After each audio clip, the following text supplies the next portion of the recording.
Para saudara dan saudari yang Tuhan cintai, selamat pagi dan selamat bertemu lagi dalam renungan harian dari Paroki Santo Petrus dan Paulus Hargapura, edisi hari Sabtu, tanggal 26 November 2022, dalam masa biasa yang ke-34.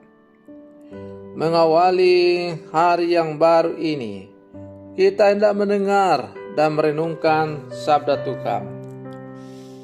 Marilah sebelum kita mendengar dan merenungkan sabda Tuhan, kita berdoa. Dalam nama Bapa dan Putra dan Roh Kudus. Amin. Allah Bapa kami yang Maha Kuasa, semoga kami dapat merasa bahagia Kau perkenankan mendengarkan sabda tentang Dikau. Ciptakanlah kembali kami menjadi makhluk baru melalui Yesus Putra Manusia yang akan melimpahkan kedamaian yang belum pernah terdengar beritanya oleh manusia di dunia. Bersabdalah ya Tuhan, kami siap untuk mendengarkan. Terpujilah Engkau Bapa, Putra dan Roh Kudus, kini dan sepanjang segala masa. Amin. Para saudara dan saudari yang Tuhan cintai, sabda Tuhan yang hendak kita dengar dan kita renungkan untuk mengawali hari yang baru ini diambil dari Injil Lukas pasal 21 ayat 34 sampai 36. Tuhan bersamamu. Inilah Injil suci menurut Lukas. Pada waktu itu Yesus berkata kepada murid-muridnya, "Jagalah dirimu, jangan sampai hatimu syarat dengan pesta pura dan kemabukan, serta kepentingan-kepentingan duniawi. Dan jangan sampai hari Tuhan tiba-tiba datang jatuh ke atas dirimu seperti suatu jerat. Sebab ia akan menimpa semua penduduk bumi ini. Berjaga-jagalah senantiasa sambil berdoa, agar kalian mendapat kekuatan untuk luput dari semua yang akan terjadi itu, dan agar kalian tahan berdiri di hadapan Anak Manusia." Demikianlah sabda Tuhan. Para saudara dan saudari yang Tuhan cintai, kalau kita rajin membuka kitab suci, maka kita akan dengan mudah menemukan kata tentang berjaga-jaga. Khususnya apabila kita membuka kitab suci Perjanjian Baru, maka kata berjaga-jaga akan dengan mudah kita temukan. Para saudara dan saudari yang Tuhan cintai, kata berjaga-jaga memang sangat mudah untuk diucapkan. Ibarat semudah kita membeli gula-gula di kios. Tapi kalau kita merenung, sungguh sulit untuk dimengerti dan lebih sulit lagi untuk dilakukan. Kalau kita membaca kitab suci dan menemukan kata berjaga-jaga, maka muncul pertanyaan, apa yang harus kita lakukan agar kita dapat berjaga-jaga? Para saudara dan saudari yang Tuhan cintai, yang harus kita lakukan supaya kita dapat berjaga-jaga adalah antara lain: pertama, kita harus berjaga-jaga dengan menjaga hati kita. Memang kita juga harus menjaga perkataan dan perbuatan kita. Tetapi yang lebih penting dari itu adalah menjaga hati kita. Segala perkataan dan perbuatan kita keluar dari hati kita.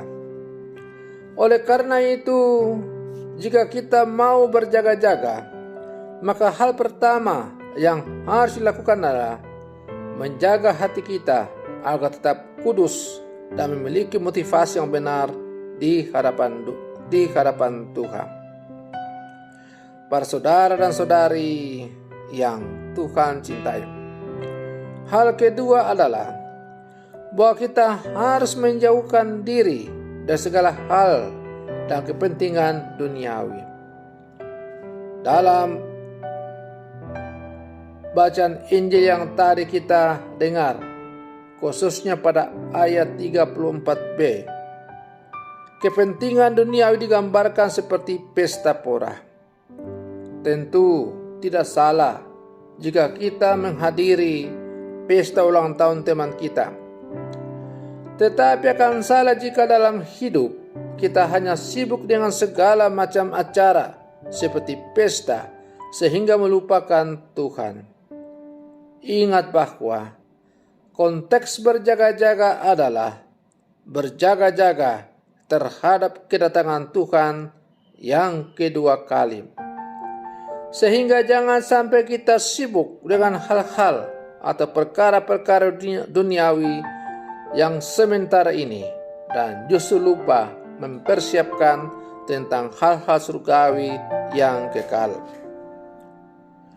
Yang ketiga, kita harus berjaga-jaga sambil berdoa, meminta kekuatan Tuhan. Berjaga-jaga bukan berarti kita harus bangun terus-menerus dan tidak tidur. Berjaga-jaga harus kita isi dengan berdoa dan membangun hubungan yang intim dengan Tuhan, sehingga Tuhan memampukan kita dan menguatkan kita untuk tetap bertahan hingga akhir. Para saudara dan saudari yang Tuhan cintai, hendaklah kita ingat bahwa kedatangan Tuhan yang kedua kali bukanlah suatu peristiwa yang biasa, tetapi sangat luar biasa.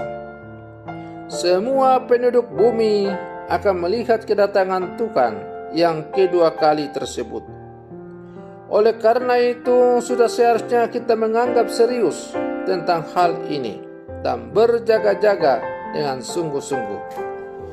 Kita harus berjaga-jaga agar kita tetap memiliki iman hingga akhir, sehingga kita dapat menyambut kedatangan Tuhan yang kedua kali dengan sukacita, bukan dengan rasa takut dan duka cita, karena kita telah menyia-nyiakan kesempatan yang Tuhan berikan kepada kita.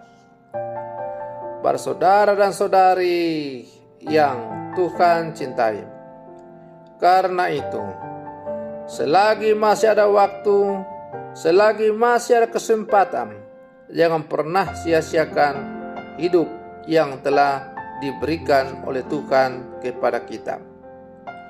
Hendaklah hidup kita ini sungguh berarti kudus, dan kita gunakan sebagai kesempatan untuk melayani Tuhan dan sesama. Selama masih ada kesempatan, selama masih ada waktu, jangan pernah jemu-jemu untuk selalu berjalan bersama dengan Tuhan. Dan perjalanan bersama dengan Tuhan itu kita konkretkan dalam kehidupan yang konkret, dengan saling bahu-membahu, membantu sesama yang berkekurangan, menjaga perdamaian, membangun persaudaraan, dan sebagainya.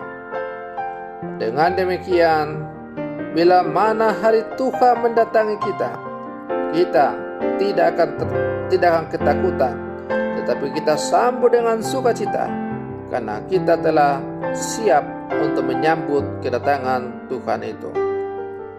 Maka maju terus para saudara dan saudari dalam menapaki hidup yang dianugerahkan Tuhan kepada kita. Mari kita pergunakan hidup yang Tuhan berikan kepada kita sebagai kesempatan untuk melayani Dia dan melayani sesama. Semoga pada akhirnya kita akan mendapat jawaban, "Hai hamba-Ku yang setia, kamu telah setia, maka masuklah dan nikmatilah hidup berbahagia bersama dengan Tuhan." Semoga demikian. Selamat pagi, Tuhan Yesus memberkati.